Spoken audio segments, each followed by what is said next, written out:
여러분, 여러분은 언제 답답함을 느끼십니까?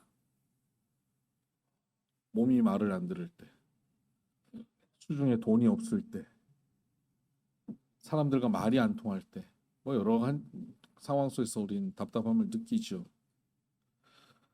제가 답답함을 느낄 때가 있었는데요. 소천하신 저희 선친께서 간혹 뭐 집에서 이렇게 저를 보고는 불러서 얘기하실 때가 있어요. 종일아, 일로 와라. 종일아, 불러요. 그래서 제가 갑니다. 가면 옆에 앉아요. 무슨 말씀하시려고 부르나 옆에 앉아요. 그러면 불러놓고는 제 손을 이렇게 잡고 그냥 가만히 계세요. 아무 말씀도 안 하시는 거예요.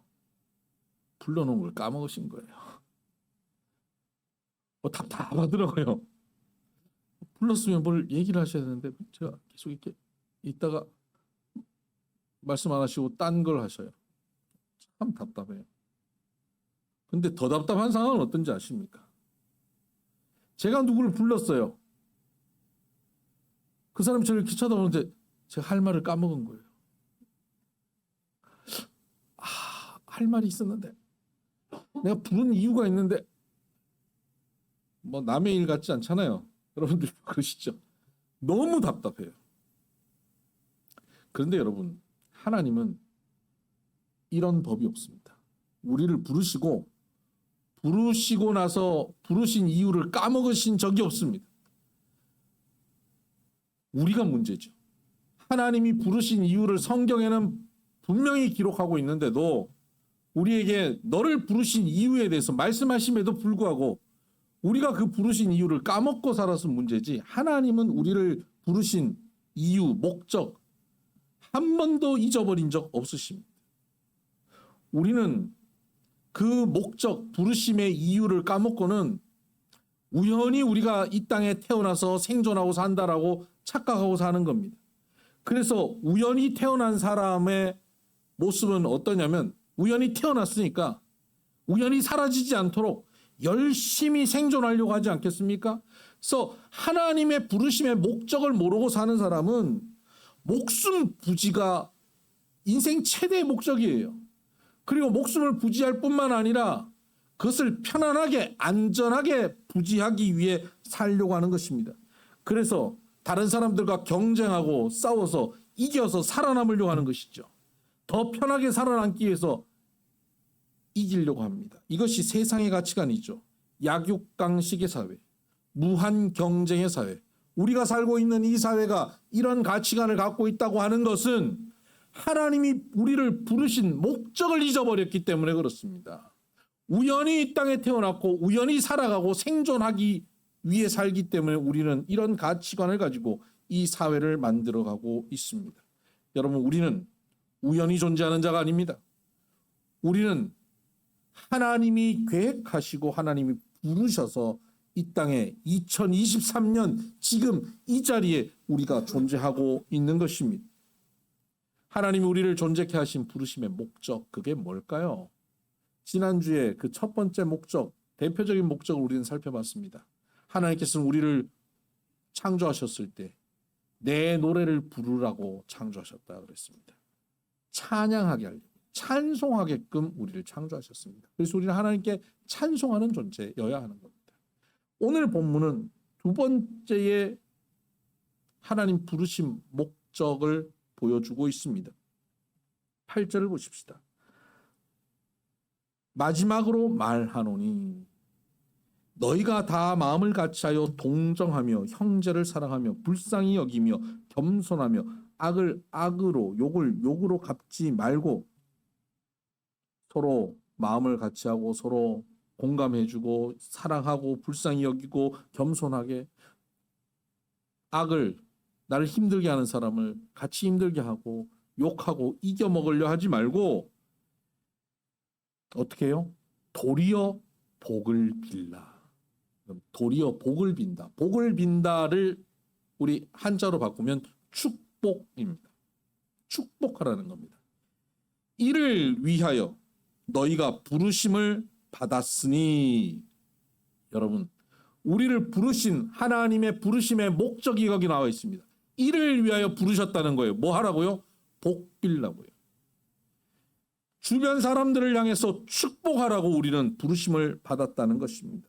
여러분, 축복하는 것은 그냥 서로가 예의를 차리기 위해서 새해 복 많이 받으세요. 아유, 잘 되실 겁니다. 그냥 덕담하고 매너로 예의 범절 차리느라 하는 게 아닙니다. 기독교인에게 있어서 축복이라고 하는 것은 우리의 존재의 이유입니다. 우리의 존재의 목적입니다. 이것을 다른 말로 사명이라고 부르는 겁니다. 오늘 우리가 이 땅을 살아가는 사명, 우리가 해야 되는 가장 분명한 사명, 그것은 축복하는 사명을 우리가 갖고 있다 하는 것입니다. 서로 복을 빌라는 것이죠. 헬라어로 원어로 보면 율로기아라는 단어입니다. 로기아, 로고스에서 나온 거죠. 말을 한다. 율, 좋다 하는 겁니다. 좋은 말을 하는 것, 이게 축복입니다. 서로가 서로를 향해서 좋은 말을 해주는 것, 하나님께 그 사람을 향해 좋은 말을 하는 것이에요. 하나님, 저 사람 복받아 마땅한 사람입니다. 하나님께 좋은 말을 하는 겁니다. 좋은 말 중에 좋은 말은 뭘까요? 하나님의 말씀입니다. 하나님의 말씀으로 그 사람에게 선포하는 것. 하나님이 당신을 사랑하십니다. 하나님이 당신과 함께 하십니다. 하나님이 에베네셀의 하나님이 지금까지 당신을 지켜주셨습니다. 라고 하나님의 말씀으로 선포하는 것, 이것이 최고의 율로기아, 축복이 되는 것입니다. 그러면 사람들이 좀 김새하죠. 애들이 어른들한테 새해 복 많이 받으세요 라고 세배하고 나면 절하고 안 갑니다. 왜 안 갑니까? 쳐다봅니다. 내놔야죠. 많이 내놓으시는 분이 아실 겁니다. 올해는 봉투에 얼마를 넣으셨나? 애들은요, 자기가 받는 봉투가 할아버지가 주는 축복이에요. 그런데 성경에 보니까 봉투를 안 주고 그냥 좋은 말을 하라는 거예요. 축복하라는 거예요. 이게 축복입니다. 에이, 돈을 줘야지, 금을 줘야지, 실제적인 뭔가가 변화돼야지 복이지, 그냥 복을 비는 게 무슨 효과가 있냐. 우리 그렇게 생각합니다. 여러분, 그러나 말이라고 하는 것은요, 우리의 생각을 만들어요. 말은 우리의 생각을 움직이고요, 이 생각은 우리의 현실이 되어집니다. 실제로 뇌과학하는 분이 예를 들어서 이런 얘기를 해요. 나치 수용소에서 이런 실험을 했답니다. 어떤 포로를 이제 죽이는 거예요. 의자에 묶어놓고 죽이는데 손목을 그어요. 그리고 피가 조금씩 흐르게 합니다. 피가 조금씩 흐르는데 다른 포로 한 사람을 그 앞에 세워놓고 보게 하는 겁니다. 피가 흐르지? 5시간이 흐르면 저 사람은 죽는다. 봐라. 1시간 흘렀다. 2시간 흘렀다. 시간마다 그 사람의 변화되는 모습을 봐라. 5시간이 흐르니까 죽었어요. 그걸 이 포로가 목격했잖아요. 그리고 난 다음에 그 포로, 그 목격한 그 포로를 그 의자에 묶어요. 그리고 그 손목을 베는 거예요. 근데 실제로 안 베요. 그냥 쇠로 쓱 한번 그어요. 피 한 방울도 안 나요. 그리고는 이 눈을 감겨놓고 그어요. 그리고는 거기다가 따뜻한 물을 한 방울씩 떨어뜨려요. 이제 너에게서 뜨거운 피가 흐르기 시작한다. 너는 5시간 후면 죽는다. 그 말을 들려주는 거예요. 30분이 지났다. 40분이 지났다. 2시간이 지났다. 3시간이 지났다. 말이 들어올 때마다, 시간의 소리가 들려올 때마다, 너는 잠시 후면 2시간 후면 죽는다, 이런 말이 들려올 때마다 이 사람이 어떻게 될까요? 그 말이 그의 생각이 돼요. 그 뇌에 작동하기 시작하는 거예요. 그 뇌는 그 말에 움직이기 시작합니다. 호흡이 곤란해집니다. 장기에 문제가 생깁니다. 결국 5시간이 되었다 할 때 어떻게 됐겠습니까? 죽었습니다. 여러분 피 한 방울 나지 않고요. 말에 의해서 사람이 죽는 거예요. 말은 그런 능력이 있습니다. 저주의 말, 이런 말, 욕하는 말, 이런 말, 이런 능력이 있어요. 그러니까 여러분 말 조심해야 됩니다. 부부 간에, 부모 자녀 간에 왜 이렇게 좋은 말을 다 놔두고 이렇게 안 좋은 말들을 그렇게 많이 쓰는지 몰라요. 툭하면 불평하고 원망하고 오래 살기를 원하면서 맨날 내가 오래 살아서 뭐 하냐 뭐 이런 얘기를 뭐 하려고 하는지 몰라요. 내가 차라리 죽는 게 낫지 그런 얘기는 하지를 말아야 돼요. 내가 너 만나서 재수가 없다 이런 얘기는 하지 말아야 돼요. 그 말이 우리의 인생을 그렇게 만들어가는 거예요. 근데 안 좋은 말도 이렇게 능력이 있는데요. 좋은 말은 얼마나 큰 능력이 있겠습니까? 긍정적인 말, 좋은 말은 얼마나 좋겠습니까? 거기다가 율로기아, 축복의 말, 하나님의 말씀은 얼마나 큰 능력이 있겠습니까? 우리가 하나님의 말씀으로 서로에게 권면하고 서로를 축복하면 여러분 이 하나님의 말씀은 빛이 있으라 하면 암흑천지에 빛이 생기는 말씀이에요. 죽은 자에게 나사로야 나오라 하면 나오게 하는 말씀이 하나님의 말씀인 거예요. 하나님의 말씀은 창조와 구원의 역사를 이루는 말씀입니다. 이 말씀을 우리가 선포하고 서로가 서로에게 이 말씀으로 권면할 때 여러분 죽은 자도 살아나고 병든 자도 일어나고 절망이 소망으로 바뀌는 역사가 일어날 줄 믿습니다.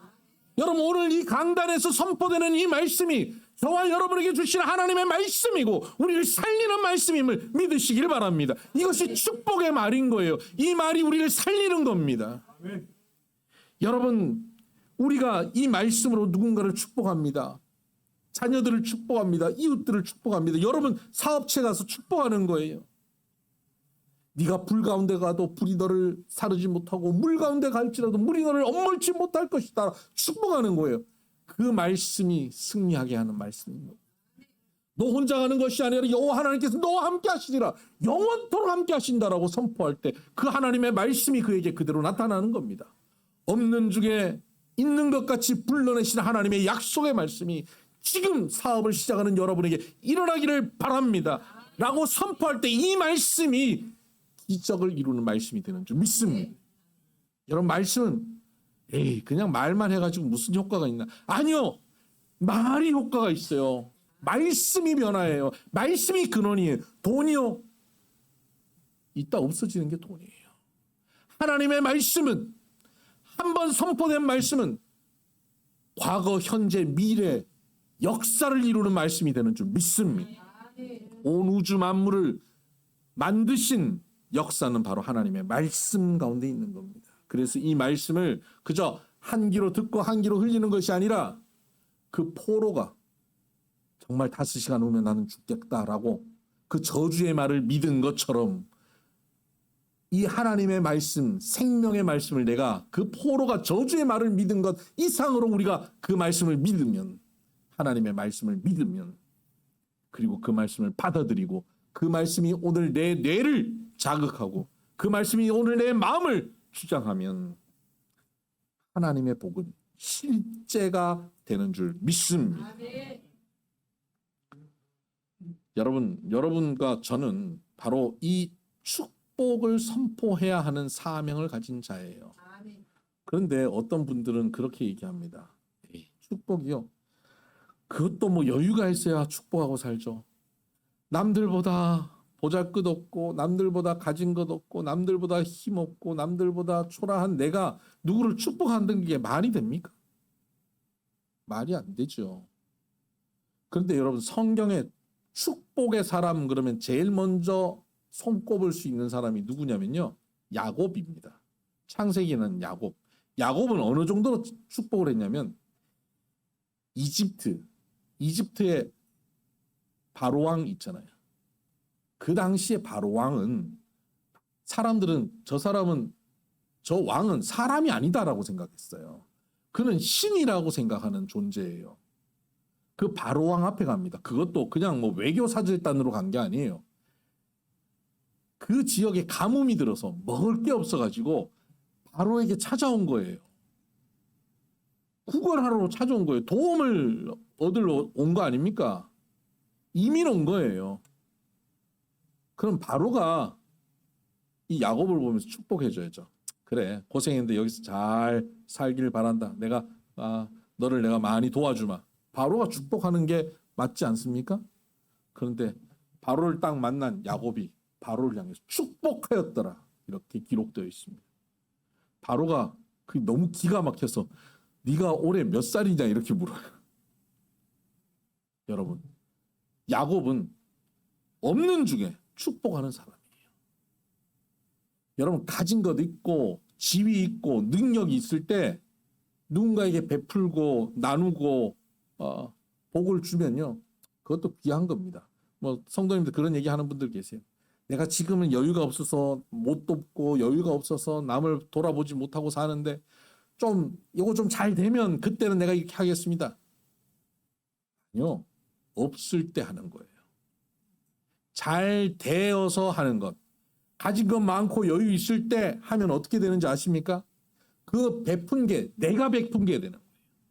그 베푼 게 내가 한 것이고 내 공로가 되기 때문에 남들에게 자랑이 돼요. 그리고 그 받는 사람들이 감사할 줄 모르면 속상해요. 삐져요. 시험 들어요. 그런데 가진 것 없고 나도 힘든데 축복하는 사람, 나누는 사람, 베푸는 사람은 어떻게 되냐면요, 하나님 앞에 자기의 삶을 가지고 하나님 앞에 간구하는 사람이에요. 야곱은 자기가 인생의 밑바닥에 내려가서 하나님께 간구했어요. 하나님께 의지했어요. 그때 하나님이 도우신 거예요. 그래서 이 세상의 모든 것 다 가져봐야 그거 다 바람같이 사라질 것이라는 거 안 겁니다. 야곱은 그 이름의 뜻이 발꿈치 잡는 자예요. 늘 남 뒤를 잡고 살았던 사람이에요. 소유하려고 형 걸 빼앗아 소유하고 외삼촌 거 빼앗아 소유하고 막 소유하고 경쟁하는 사람의 대표 주제가 야곱이었어요. 그러나 그 야곱이 하나님 앞에 완전히 깨어지고 난 다음 두 손 두 발 들고 하나님 앞에 축복받는 사람이 되고 나서 그는 다른 이들을 축복하는 사람으로 살게 되는 겁니다. 나중에 그의 인생에 계속 어려움이 있지만 그 어려움 가운데 그는 계속 축복의 사람으로 성장하게 됩니다. 여러분, 있을 때, 여유가 생겼을 때, 가졌을 때 축복하고 나누는 사람이 아니라 아무것도 없을 때도 하나님을 의지하고 사는 사람이 축복하는 사람입니다. 내 가진 것으로 축복하는 것이 아니라 하나님을 의지함으로 축복할 때 그곳에 하나님의 능력이 나타나는 복이 임할 줄 믿습니다. 여러분, 그런데요, 오늘 본문의 말씀을 자세히 보면 축복하는 것이 우리에게 복임을 알게 합니다. 9절 하반절에 보면 너희가 부르심을 받았으니 이는 복을 이어받게 하려 하심이라. 여기서 이어받는다라고 하는 이 단어가 소유하다, 상속하다라는 단어입니다. 복을 상속한다, 복을 소유하게 한다. 세상 사람들은 다 복을 상속하고 싶죠. 힘들 때는 그런 생각하지 않습니까? 어디 아버지가 어디 숨겨놓고 간 어디 땅 없나? 어디 내가 못 찾은 그 일제시대 때 우리 놓친 땅이 어디 없나? 그런 생각 안 하세요? 저는 하는데. 상속받고 싶죠. 어디 유산으로 가지고 싶죠. 소유하고 싶죠. 그런데 여러분, 성경은 소유하지 말고 나누라는 거 아닙니까? 없어도 나누고 베풀으라는 거예요. 축복하라는 겁니다. 다른 사람들에게 축복하라는 거예요. 그 사람이 공감하고 그 사람을 사랑하고 그 사람이 나에게 악을 행해도 그 사람의 악행하지 말고 욕을 해도 욕하지 말고 오히려 그 사람을 향해서 복을 빌어라, 축복하라는 거예요. 저주라, 베풀어라. 그런데 그렇게 하면 너희가 복을 상속한다 하는 것입니다. 복을 나눠주면 내가 복을 누리게 된다는 얘기예요. 이상한 법칙이죠. 이것이 하나님께서 우리에게 복을 소유케 하시는 하나님의 방식입니다. 하나님의 복을 소유하는 방식은 댐을 지어놓고 거기다 가둬 넣는 것이 하나님의 복을 소유하는 방식이 아니라 흘려보낼 때 하나님의 복을 소유할 수 있게 되는 겁니다. 여러분 한강을 한번 보세요. 한강은 계속 물이 이 지점에 있던 물이 1초 후에 저기 흘러갑니다. 그렇죠? 1시간 후에 저 밑에 흘러갑니다. 좀 지나면 서해 바다에 들어갑니다. 한강은 계속 물이 흐르게 합니다. 계속 흘러요. 엄청난 양이 흘러갑니다. 한순간도 쉬지 않고 계속 물을 흘려보냅니다. 근데 여러분 한강의 수위는 거의 비슷합니다. 비 많이 오면 조금 올라갔다가 비 좀 안 오면 조금 내려가지 수위가 거의 비슷합니다. 한없이 내보내는데 어떻게 똑같은 수위가 계속 유지될 수 있지? 강의 역할이 그렇기 때문에 그렇습니다. 강이 그 사명을 감당해서 이 역할을 감당하고 흘려보내면요. 흘려보내고 난 다음에 바닥을 보이는 게 아니에요. 흘려보내면 계속 그만큼 채워져요. 오늘 우리가 축복의 사람으로 흘려보내는 강처럼 흘려보내는 축복의 강이 되면 우리 주변에 많은 사람들은 우리 때문에 복을 누리고 살 뿐만 아니라 흘려보내는 우리도 여전히 그 복을 유지하며 살아가요. 이것이 복의 유통업이라고 말하는 겁니다. 복을 유통시키는 거예요. 그때 우리는 그 복이 유통시키려면 계속 창고에 복이 가득 있어야 되잖아요. 복이 계속 채워지는 겁니다. 한강의 물이 계속 유지되는 이유가 뭡니까? 이름도 모르는 산 곳곳에 있는 시냇물이 계속 흐르기 때문에 그곳에 이름도 모르는 샘이 계속 나오기 때문에 그렇습니다. 오늘 우리가 축복할 때 우리가 계속 그 복이 유지되어질 수 있는 이유가 뭔지 아십니까? 이렇게 베풀고 나누면 나 먹고 살 것도 없을 것 같고 이렇게 섬기면 나만 어렵고 나만 바보 같을 것 같은데 그렇지 않고 오히려 풍성하게 살 수 있게 되는 이유가 뭔지 압니까? 원인도 모르고 이름도 모르고 이유도 모를 하나님의 복이 계속 샘솟듯 우리에게 부어지기 때문에 그렇다 하는 것입니다. 그래서 그 복을 우리는 상속하고 유산으로 받고 소유하게 되는 것이죠. 유산은 상속은 하나님의 복은 창고에 넣어두는 것이 아니라 흐르게 하는 것입니다. 축복하여 흐르게 하는 것 그것이 하나님의 복을 소유하고 사는 사람들입니다. 하나님의 복 풍성히 소유하고 살아가기를 원하십니까? 그러면 옆 사람부터 축복하세요. 아내로 훑어보면서 저 인간은 왜 저 모양이야? 그러지 마시고 남편 아내를 축복하세요. 자녀들을 축복하세요. 우리 성도님들 서로 축복하는 거예요. 축복할 때 우리는 복을 소유하며 누리며 사는 복의 강물이 될 것 하나님께서 그렇게 약속하셨습니다. 이 약속을 우리가 믿고 걸어가십시다. 기도하십시다.